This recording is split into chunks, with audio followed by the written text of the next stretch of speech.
আসসালামু আলাইকুম dear viewers, আপনাদের সবাইকে শুভেচ্ছা জানাচ্ছি। মোহাম্মদ রফিকুল ইসলাম, লার্নিং লার্ন একাডেমির পক্ষ থেকে। মধ্যপ্রাচ্যে যুদ্ধ চলছে। ইসরায়েল, ইরান এবং সাথে আমেরিকাও যোগ দিয়েছে। এবং মধ্যপ্রাচ্যের আহ, বিভিন্ন দেশের উপরে ইউএই, কুয়েত, কাতার, বাহরাইন, এই দেশগুলোর উপর প্রচন্ড রকম মিসাইল আক্রমণ হচ্ছে। এবং সেই টেনশন থেকে বাংলাদেশের অর্থনীতির উপরে, বাংলাদেশের নতুন সরকারের উপরে কেমন প্রভাব ফেলবে, এবং বাংলাদেশের মুদ্রাস্ফীতি এবং ফরেন কারেন্সি রিজার্ভ এবং আমাদের আন্তর্জাতিক বাণিজ্যে কেমন প্রভাব পড়তে পারে, এটা নিয়ে আমাদের আজকে আলোচনা। আশা করি পুরো ভিডিও জুড়ে আপনারা থাকবেন। ব্যাংকার, ব্যবসায়ী এবং রেগুলেটর সবার জন্য এই কথাগুলো খুবই দরকারি। আশা করি আমার সাথেই থাকবেন পুরো ভিডিও জুড়ে। আমি আলোচনার শুরুতে একটু দেখাতে চাই যে মধ্যপ্রাচ্যের ম্যাপটা এবং স্পেশালি যে শিপিং রুটটা, আন্তর্জাতিক বাণিজ্যের রুট গুলো, যাতে করে আমরা বুঝতে পারি যে আসলে গন্ডগোলটা কোথায় হচ্ছে এবং যেখানে হচ্ছে সেখানে আমাদের অর্থনীতির সাথে কিভাবে জড়িত এই এই জায়গাগুলো, এই পয়েন্টস গুলো। যেমন আমি একটু দেখাতে চাই, দেখেন এখানে হরমুজ প্রণালীর কথা বলা আছে, স্ট্রেইট অফ হরমুজ, যেটা বাংলায় বলছে হরমুজ প্রণালী, যেটা আমরা গালফ সি, মানে ভূমধ্য সাগর, আপনার এখানে এবং ওমান উপসাগরের সাথে একটা কানেকশন। এবং এই স্ট্রেইট দিয়ে, এই হরমুজ প্রণালী দিয়ে বা প্রচুর পরিমাণ প্রায় ওয়ার্ল্ডের 20% তেল ট্রান্সপোর্টেড হয়। এই তেল সারা পৃথিবীতে যখন ট্রান্সপোর্ট হয়, এই জায়গাটা কিন্তু গন্ডগোলটা খুব সিরিয়াসলি হচ্ছে। এবং শোনা যাচ্ছে ইরান হরমুজ প্রণালী বন্ধ করে দিয়েছে। তাহলে ইরান যখন হরমুজ প্রণালী বন্ধ করে দিয়েছে, তাহলে এই জায়গা দিয়ে তেল আনা, পৃথিবীর 20% তেলের ওয়েল সাপ্লাই চেইন কিন্তু ডিসরাপ্টেড হবে। এবং এই জায়গায় যদি ডিসরাপশন হয়, তাহলে তেল বেরোতে পারবে না, এবং এই তেলগুলো কিন্তু বাংলাদেশেও আসে। অতএব তেলের দাম বেড়ে যাওয়ার একটা সমূহ সম্ভাবনা, যদি হরমুজ প্রণালীর উপরে কোনো আঘাত আসে বা হরমুজ প্রণালী বন্ধ হয়ে যায়।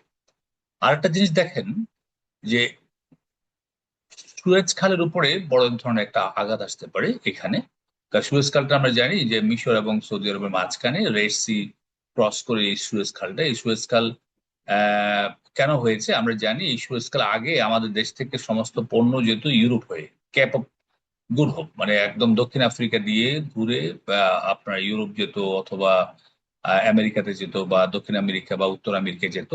এখান থেকে straight cape of good hope দিয়া, মানে দক্ষিণ আফ্রিকা দিয়ে। কিন্তু সুয়েজ খাল হওয়ার পরে এই জায়গাটা প্রায় 6,000 কিলোমিটার যাত্রা পথ কমে গেছে। অর্থাৎ এই জায়গা দিয়ে একটা আর্টিফিশিয়াল ক্যানেল করে বা একটা একটা হ্রদ সৃষ্টি করে, ক্যানেল সৃষ্টি করে, নদী সৃষ্টি করে, বা একটা খাল কেটে পুরো এই জায়গাটার দূরত্ব প্রায় 6,000 কিলোমিটার কমিয়ে দিয়েছে। এবং এদিক দিয়ে বাংলা, এই এশিয়া থেকে, ভারত থেকে, বাংলাদেশ থেকে, বা এশিয়া থেকে যেসব পণ্য দ্রব্যগুলো ইউরোপ এবং আমেরিকা যায়, সেই সুয়েজ খালটা ব্যবহার করে। তাহলে আমাদের গন্ডগোলটা কিন্তু এই জায়গায়, যুদ্ধটা কিন্তু এই জায়গাটায়, এবং স্পেশালি হরমুজ প্রণালীর এই আশপাশে। এবং এইটার উপরে যখন যুদ্ধ ছড়িয়ে পড়বে, সুয়েজ ক্যানাল কিন্তু বন্ধ হয়ে যেতে পারে, রেড সি বন্ধ হয়ে যেতে পারে। এটাই হচ্ছে আমাদের মূলত আলোচনা এবং টেনশনের কারণ। দেখেন এখানে একটু দেখানোর চেষ্টা করেছি আমরা যে বাংলাদেশ থেকে বা আমাদের এই রিজিয়ন থেকে যে কোর্স গুলো এই সুয়েজ ক্যানাল দিয়ে যায়, সেটা কিন্তু আগে যেত এইভাবে, কিন্তু এইভাবে যাওয়ার কারণে প্রায় 6,000 কিলোমিটার পথ কমে গেছে, যেটা একটু আগে আমি বলেছি। হরমুজ প্রণালী সম্পর্কে একটু বলার দরকার যে পৃথিবীর তেল অর্থনীতির প্রায় 21% নির্ভর করে হরমুজ প্রণালীর উপরে। এবং যারা আহ, আহ, তেল বিক্রেতাদের সংগঠন ওপেক, যেটা বলছে সৌদি আরব, ইরান এবং সংযুক্ত আরব আমিরাত, কুয়েত, ইরাক, এবং তোমার মোস্টলি কিন্তু এই হরমুজ প্রণালী দিয়ে তেল রপ্তানি করে। শুধু তাই নয়, বাংলাদেশে যে এলএনজি আসে, এই এলএনজিরও কিন্তু বড় একটা চালান কিন্তু এই হরমুজ প্রণালী দিয়ে আসে। অথবা এটা আমাদের জন্য খুবই একটা বিব্রতকর এবং খুব একটা বিপজ্জনক ভবিষ্যৎ অপেক্ষা করছে, যদি এই যুদ্ধ যদি প্রলং করে, এই যুদ্ধ যদি দীর্ঘায়িত হয়। দেখেন এই মিডল ইস্টের সাথে আমাদের কি সম্পর্ক, কেন মিডল ইস্টে গন্ডগোল হলে আমাদের অর্থনীতিতে ইম্প্যাক্ট আসে, সেটা একটু দেখানোর চেষ্টা করেছি। কারণ আমাদের দেখেন, আমাদের তেলের একটা বড় চালান আসে কিন্তু মিডল ইস্ট থেকে। এবং বাংলাদেশের আরএনজিও কিন্তু মিডল ইস্টে যায় আমাদের এক্সপোর্ট সেক্টর থেকে। এবং বাংলাদেশ থেকে শুধু তেল সংক্রান্ত অর্থনীতির পুরো একটা বিষয় কিন্তু এই আমাদের মিডল ইস্টের সাথে জড়িত। এবং যদি এই জায়গাটা আমি একটু আগে দেখিয়েছি, স্ট্রেট অফ হরমুজ বা হরমুজ প্রণালী বা রেড সি বা সুয়েজ ক্যানাল, এই জায়গাটা যদি কোনো একটা বড় ধরনের ডিসরাপশন আসে, সবচেয়ে বেশি ক্ষতিগ্রস্ত হবে বাংলাদেশের এই অর্থনীতি। এই জন্য মিডল ইস্ট বেস অর্থনীতি খুবই ইম্পর্টেন্ট। দেখেন, বাংলাদেশের আন্তর্জাতিক বাণিজ্যের উপরে কি ইম্প্যাক্ট আসতে পারে যদি এই জায়গাটায় ডিস্টারবেন্স প্রলং করে লম্বা হয়। তাহলে আমাদের দেশে তেলের দাম বেড়ে যাবে স্ট্রেট, কারণ তেলের সাপ্লাই কমে যাবে এবং এলএনজির দাম কিন্তু বেড়ে যাবে এবং আমাদের ফুয়েল ইম্পোর্ট কস্ট কিন্তু বাড়বে। যারা তেল বা ক্রুড অয়েল ইম্পোর্ট করছেন তাদের ইম্পোর্ট কস্টিং বাড়বে। এবং যেটা আলটিমেট প্রেশার হচ্ছে আমাদের ফরেন এক্সচেঞ্জ রিজার্ভের উপরে, কারণ আমাদের রিজার্ভ তখন কমে যাবে, কারণ এক্সেস রিজার্ভ ইউজ হবে টু ইম্পোর্ট তেল, ক্রুড অয়েল এবং তেল জাতীয় পদার্থ মিডল ইস্ট থেকে ইম্পোর্ট করার ক্ষেত্রে। এবং আরো যে জিনিসটা আমরা একটু দেখাতে চাই সেটা হচ্ছে আমরা রুট, যদি এই রেড সি বা সুয়েজ ক্যানেলের উপর বড় ধরনের ইম্প্যাক্ট আসে, আমাদেরকে কিন্তু আফ্রিকা দিয়ে কিন্তু বাংলাদেশের এই গুডস গুলো ঘুরে যেতে হবে। দেখেন, বাংলাদেশ থেকে গুডস তখন যেখানে আগে এই দিক দিয়ে যেত, এখন যাবে কিন্তু straight South Africa, cape of hope অর্থাৎ ক্যাপ টাউনের পাশ দিয়ে পুরো এই জায়গাটা ইউরোপে যেতে হবে অনেক দূর ঘুরে। তাহলে আমাদের লম্বা ট্রানজিট টাইম হবে এবং আমাদের ফ্রেট, শিপিং ফ্রেট বেড়ে যাবে 30 থেকে 40% পর্যন্ত। এবং কন্টেনার শর্টেজ হতে পারে। কন্টেনার শর্টেজ কিরকম, আগে যেরকম তাড়াতাড়ি কন্টেনার গুলো বাংলাদেশে আসতো, বাংলাদেশ থেকে আবার চলে যেত, ট্রানজিট টাইম বড় বড় হয়ে গেলে কন্টেনার গুলো অ্যাভেলেবল পাওয়া যাবে না, এক্সপোর্টিং ইন্ডাস্ট্রির উপরে বড় ধরনের একটা ইম্প্যাক্ট আসবে এবং এক্সপোর্ট শিপমেন্ট ডিলে হবে। আর এক্সপোর্ট শিপমেন্ট ডিলে হওয়ার পরে বায়ার অর্ডার ক্যান্সেল করবে, বায়ার যদি অর্ডার ক্যান্সেল করে তাহলে আমাদের দেশ থেকে এক্সপোর্ট হবে না। আলটিমেটলি ইম্প্যাক্ট আসবে আমার ফরেন এক্সচেঞ্জ রিজার্ভের উপরে। যদি গার্মেন্টস গুলোতে এরকম শিপমেন্ট ডিলে হয়, আমাদের কর্মসংস্থানের উপরে বড় ধরনের একটা ইম্প্যাক্ট আসবে। এই বিষয়গুলো একটার সাথে একটা খুবই রিলেটেড। এবং বাংলাদেশের আরএমজি ইন্ডাস্ট্রির উপরে স্পেশালি খুবই বড় ধরনের একটা ইম্প্যাক্ট আসবে, কারণ আমাদের এক্সপোর্ট আইটেমস এর প্রায় 90% আরএমজি বেসড। অথবা আরএমজিটা তখন অনেক লম্বা পথ বা 6,000 কিলোমিটার দূরে ঘুরে তারপরে আমেরিকা যেতে হবে। এটা একটা বড় ধরনের শক বলবো বাংলাদেশের অর্থনীতি। দেখেন, আরো যে বিষয়গুলো আমি একটু দেখাতে চাই, যে রেমিটেন্সের ক্ষেত্রে আমরা জানি বাংলাদেশের, পৃথিবীতে যেসব বাংলাদেশের ওয়েজার্নার্স বা রেমিটেন্স যোদ্ধারা কাজ করে, সৌদি আরব থেকে সবচেয়ে বেশি রেমিটেন্স বাংলাদেশে আসে। এবং তারপরে আপনার ইউনাইটেড আরব আমিরাত, কাতার, কুয়েত, যারা আমাদের ভাইরা কাজ করে, আমার ভাই বোনরা কাজ করে, রেমিটেন্স যোদ্ধারা সেখান থেকে প্রচুর পরিমাণ রেমিটেন্স বাংলাদেশে পাঠায়। যদি সেই জায়গাটা ডিসরাপশন হয়, ইন দ্য মিন টাইম আমরা একটা টের পাচ্ছি বাংলাদেশিরা ধীরে ধীরে এই নিরাপত্তার জন্য বাংলাদেশে আসা শুরু করেছে। এবং এই যে রেমিটেন্স বন্ধ হলে আমাদের জবলেস বেড়ে যাবে, রেমিটেন্স ফ্লো কমে যাবে, তারপর রিজার্ভ কমে যাবে। রিজার্ভ আগে যেরকম প্রায় আমাদের $30 বিলিয়ন আসে আমাদের রেমিটেন্স থেকে, তার মধ্যে 20 বিলিয়ন আসে আমাদের মিডল ইস্ট থেকে।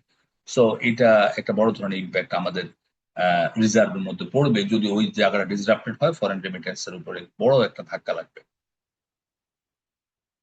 এখন আসেন ইকোনমিতে কি প্রভাব পড়তে পারে, সেটা হচ্ছে আমরা যেহেতু জিনিসপত্রের ইম্পোর্ট কস্ট বেড়ে যাবে, তাহলে অ্যাক্সেস ডিমান্ড ক্রিয়েট হবে ডলারের উপরে, রিজার্ভের উপর প্রেশার যাবে, টাকা ডেপ্রিসিয়েট হবে, অর্থাৎ বেশি টাকা দিয়ে টাকা খরচ হবে ডলার বা ফরেন কারেন্সি কেনার জন্য।